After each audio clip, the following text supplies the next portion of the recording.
What is up, YouTube? It's your girl Rochelle, and I'm back with another video, y'all. I am back on the last day of the month to prep for the first day of November 2023. I'm back with a budget, and guys, I made so many notes. I had to just start fresh. Look at this. I got all types of notes, and I just wanted to put it on pen and paper just to make it nice and easy. Budget with me, pull out your items as well. Y'all, we need to finish strong for the rest of 2023. If that's your vibe, then definitely stick around. Okay, so let's jump right into our budget for November 2023. As soon as you see these numbers, guys, we are a family of three that does bring in an income of about $10,000 a month or more. And we are trying to be more responsible with our money in an effort to pay off debt more quickly so we can get back to living our best life, okay? So for now, we're gonna live that life on this tight budget because I wanna make every dollar count. So first off, before I even put the numbers, let me tell you what my two goals for the month are. First, I need to finish setting up my business for my sister locks in Hawaii. I need to put that on here because y'all, I've been saying I'm gonna do it since the summer and your girl still has not done it. No, we got to get this done. Second thing is I would love to pay at least $10,000 to the HELOC. So we'll see if we can accomplish this. I think we can. I think if we stay focused on our goals and if the money hits like it's supposed to, we can definitely accomplish that in the month of November. So let's jump into the sources of income. First up is my husband's W-2 income, which is usually about $6,600. Next is the rental property. Now for the month of November, I am anticipating a total, let me turn my note around, a total income of $3,425.65. Now we'll see what happens with that, but I hope it happens, y'all. Okay, next is my virtual assistant. They are going to pay me hopefully $3,000. Then my second virtual client, $300.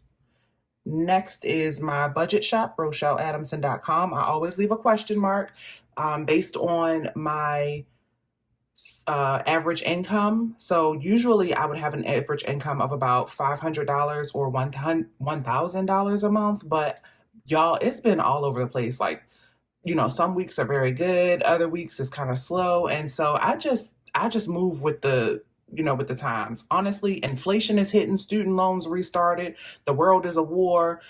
People got, all these things going on in their personal lives, as we all do. I cannot just depend on that source of income. When it hits, it is beautiful, but I do not allow it to stress me out. And so I'm just so grateful that I still have customers every month that consistently support my budget shop. So my personal goal is to make sure that I am making my items budget friendly. I love to, bring out new products with my team that are useful, pretty, and, are just the bomb. But I had to kind of pull back and scale back on that because I feel like I was losing myself. I felt like, the items that I was selling were, they cost more to make, meaning that I had to charge more to still stay profitable. And that wasn't sitting right with my spirit, y'all. So we made sure my team is amazing, first of all. And shout out to my admin. Basically, she's the co-CEO. She the VP. And she makes sure that I am staying responsible financially with my business. And I appreciate her so much. And so my business is debt free, and that's a big deal to me considering the fact that my personal life is not debt free.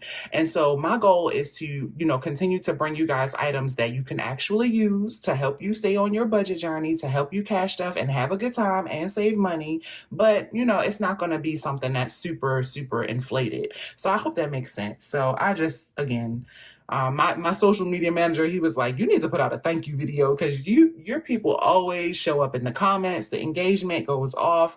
Shout out to y'all. Thank you so much. And I do need to go live or do something. But yeah, thank y'all for always coming back. Okay, now my sister-locks business, I plan on hitting it really hard in November. I have a couple of establishments that already have pre-booked. So I'll be getting those two um, clients done to welcome them to their sister-locks journey. Plus, I'll also be doing my regular maintenance on my current clients. So I want to bring in about $7,240 this month with Sister Locks. I'm like nervous, y'all. I really want to make this money count. Okay, next up is YouTube income. There you guys again supporting me. I already know I will make at least $144 in my YouTube from my YouTube paycheck. First, I got back in the algorithm. I thank goodness have always had the watch hours. I like even when I stopped recording for the entire first half of 2023. Well, I'll say quarter 2 and quarter 3. Like I barely recorded, maybe 1 or 2 videos, but y'all still showed up and kept watching my old stuff. Thank y'all. And so we are now, starting to see those views again. And I'm bringing different content to the channel because, when my family is interested in budgeting and cash stuffing with me, I want to make sure that I share their journey too, because it's helping us stay motivated. So, I understand if that's not your thing, but just definitely watch what you want to watch. Okay, so total income this month, guys, if everything hits like it's supposed to, $20,709.65. And I share more about this in my HELOC videos, but we stay in the house, we eat food, we work, and then we travel. And so, y'all, we are prepping for more travel. And I am going to try to incorporate that with this HELOC velocity banking situation. So you will see some numbers in the upcoming months that are going to include travel because that's just simply our lifestyle. We don't do anything else but work, volunteer, and travel. So expenses, let's talk about these expenses because let's see. I have them listed, and what I want to do is make 2 separate columns because I'm going to be pulling out money from the HELOC just enough to cover the expenses on the left side. So first off, that would be our car payment, which is $888. Then next is our electric bill, and that is $181.89. Netflix, y'all, I just remember I did not take out enough. They're going up again, aren't they? When it hits, I'll care. $20.93. And shout out to the people in the comments on one of my last videos that literally said they do the same thing. Like several people were like, I buy my movies and shows outright too. Like I am over, because what you're not going to do is get me mad about streaming prices and have me going back to cable. No, ma'am. No, sir. I don't want to pay anybody. I want to pay stuff one time because y'all know I always say I can't stand monthly bills. I wish I could just pay this stuff annually. And I can get to that point once we are in a better place as far as our debt-free journey. So that's why we got to start now so we can live our life the way we want to. So right now I'm just listing out the bills that I plan on, or the expenses that I plan on using the HELOC for. Giving is just our thing. So yes, it's only $25 this month. We have given heavily all year long, and if I give any more, it'll be cash or from our donate sinking fund. So I'm not pressed about that at all. This is the bare minimum. This is just the stuff that is on auto pay. It's going to come out. I want to have the money sitting right in the account to cover it. So these are our usual bills. If you've been watching my content, not much has changed. Okay, so those are the bills. Those are the things that I can say for certainty I want covered. And the reason rent is not on here is because I went ahead and paid rent from out of our October budget. And if you guys stay tuned, it'll be my next video after this one to show you guys how it went. I think it went really good for being back in the budgeting seat. I'm proud of us. So total expenses for the HELOC are going to be $1,276.51. Now that does not include debt. That will be in a separate column right here. But just I don't count debt, our car, as debt. Like, I count that as a necessity. And honestly, like, we're always probably gonna have a car payment on. We need a reliable vehicle. And we drove used and barely on the road cars for the first 20, 30 years of our life, and we're not in that season anymore. I got a kid now. That's just us personally. Okay, so now let's talk about the bills that we are not going to cover with the HELOC, or that have already been paid for, or that we have cash for. So one is obvious. The HELOC is $0 this month because we have not had any advances from it, and we're planning on pulling from it this month. So we should have a $0 bill. Well, minimum. Our phone sinking fund is going to cover our phone, which is $360 due for the next 12 months for just my line. Mint Mobile is where it's at, y'all. That's where it's at. And I already have the money saved. Y'all been watching me cash stuff. Next up is personal money for Micah. That is on auto pay to his bank account. And so it literally comes out as soon as his paycheck comes out. So that's going to continue. Next is car insurance. That is also going to be $0 because we got the money saved. You see that in my cash stuffing videos also. So we'll be paying about $982.45 for our 6-month semi-annual car insurance bill. It is what it is. Next up is charging. I don't know how much we're going to spend. I used to budget for it, but now I'm not. I am not going to budget for charging because we have found a cheap way to charge using different charging sources all around the island. So it's so minimal, y'all. Like last month I tried to track it, and it was like $5 each. $5 here, $3 there. And when something is that low, yes, I budget every dollar and budget every penny, but I'm just going to, instead of budgeting that for that money, I'm going to expense track it. And that way at the end of the month, I can say, okay, here's how much I spent on keeping the car charged up. So in my head, that's the plan anyway. Next is Spanish class, which is paused for now. We'll probably start that back early next year, but we just have our schedules, we just cannot get it right. So that's $0 as well. Now, food is kind of yes and no. So food, I am using our leftover money from the month of October's budget. If you watched my October week 4 budget, you know that I have been putting money in our bank account, our bills buffer account, bills account as a buffer, and everything has cleared. And now I'm just going to pull that money out as cash, and it's literally $1,000, and we're going to use that. Now I will be increasing our food budget because it is crazy to me that as a family of 3, we cannot stay under $1,000 a month. But I'm also not going to let that stress me out. I'm going to take a page out of Tanisha's book. In her budget videos, she doesn't even give herself a food budget. She calls it, I think, spending responsibly, mindful spending, something like that. And honestly, when I saw how much we went over budget on our food category last month, I'll tell y'all, we went over by like about $275. And honestly, in the grand scheme of things, I'm going to take it. So it's not like every month we're blowing through a ton of money. But we cook, my husband cooks from scratch. That's the first thing. If y'all don't know, Micah is like, if we go out to eat, he wants to eat at a nice restaurant. He don't do McDonald's, Burger King, none of that stuff, honey. He wants to eat. He works hard. He's like, okay. And also he eats very clean. So it's just too much for us right now to keep that under $1,000. And when I say 1,000, I mean like that's covering our toiletries in the house, which we all work from home. So I got people in and out. It's not, we're not stressing ourselves out over that.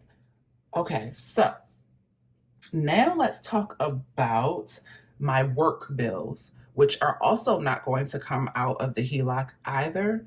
So I'm just going to put them in a separate category right here, work bills.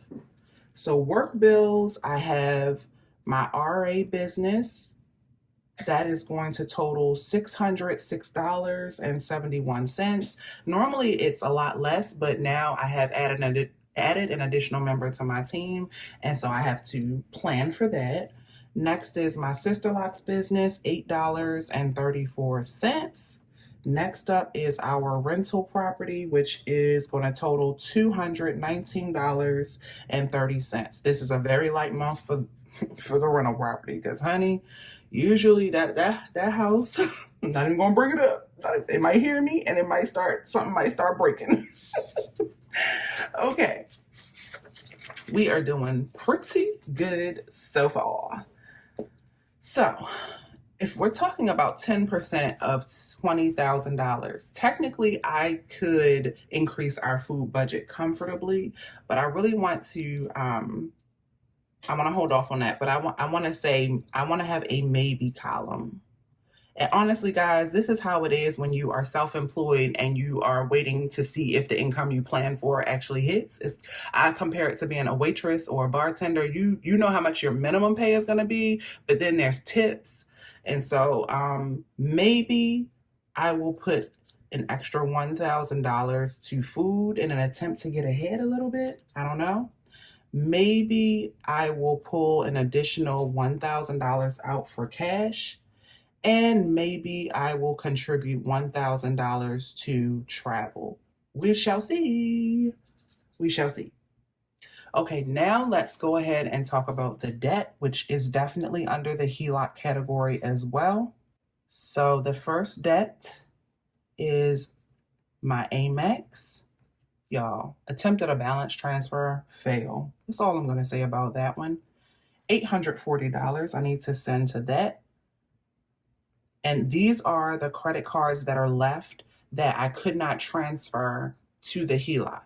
So once we get the balance down on the HELOC, I will start to move these credit cards to the HELOC. So you got to tune into the HELOC video. It gets really interesting. I think it's funny how the math be mathing. And you really do save in the interest category. You really do. So Mike, I don't know how much his credit card will be, but we'll just put $250. And we'll put $500 for mine. I don't know how much it'll be, but rather safe than sorry. So total that will be $24.46. So total, if you add those two numbers up, you are going to get, we're using every space on this page, every space, 3,722. So I love my erasable pens. $3,722.51. So I'm just going to round that up to $3,800. That is how much I plan on taking from the HELOC to cover our expenses for the month of November. And I plan on using sinking funds and some of our income from that we have throughout the month to cover these things. And same for my work bills. I want to make sure that those are covered. And this is my maybe column. So that's my plan for the month of November. Now, the thing that I love to do, let me see if I prepped it for y'all. Okay, so I had to pull up my percentages. I love to do this to see, okay, where are we as far as how much our money is going to be spread for each category. So first up is, let me make sure I pull up the right one first. The HELOC. If we talk about leftover, like I'm just going to put percentages because there's going to be a lot of money left. You know, if we just live off of this $3,800 plus the $1,000 that I have left over from the month of October, the rest is going to literally go to the HELOC. So let's talk about that. The HELOC is going to get 48% of our income. Next is all the other debt. that is not covered by the HELOC, which would be the car and things like that. And it's going to get 32.32%. Next is food, 4.83%. The rental property is going to get 4.07%. The contractors, 3.28%. The personal budget for Micah, 1.93%, and then it just goes down from there. But I love looking at how much we actually spend in different categories, at least in our top 5 categories, to make sure that we are diversifying our income and diversifying our spending. Okay, I had to pause and make a few adjustments because I realized I did not include the $3,800 that I plan on taking from the HELOC into this budget. So if you add that to our income total, we need to budget $24,509.65. Yes, now it feels right. I also made a couple of adjustments in here because I realized I was missing some bills from my business. So the goal is to make income from my businesses, and they need to cover their own expenses. That way I don't have to pull from other categories to cover that. So hopefully in a budget review, that is what happens. But here is my percentage breakdown. So here are like my top 5 or 6 categories that I'm most focused on because I want to see how our money is going to spread. First is the HELOC. My goal is to send, you guys have heard me say this so many times, I want to send at least half on up to 75% of our income every month to the HELOC. So if we stick to the plan, we will be able to send 78.22%, which is $19,170.99. We'll see if that happens. We will see. Next is debt. That is all of the things that are here in this category. So even though, it's kind of like confusing, but basically only 10% of our income, $24.94, is going toward debt, 10.18%. Next is food from that maybe category. If everything hits like it's supposed to, 4.08%. Next is the contractors, and I really want to find a better name. I need a name for my team now because it used to be just one person. Now it's 2. So we need a name. What is our team name? Maybe we will discuss that. But drop ideas in the comments. 2.9% or $710 will go to them. Personal, 1.63%. That's Micah's $400. And bills are only 1.25% for the first time ever, because remember, I already paid for November's rent. And if I want to pay for the next rent, I will pull it from the HELOC. So $306.07. So that's it. That's my November budget. That is all. Ooh, that wore me out. That was a lot, but it is a lot of money. So we had to get technical. You know what I'm saying? So if you want to see what happens with this journey, then definitely hit that like button, hit that subscribe button, and I'll see y'all in the next video. Until then, you know what it is. Peace, love, and budgets.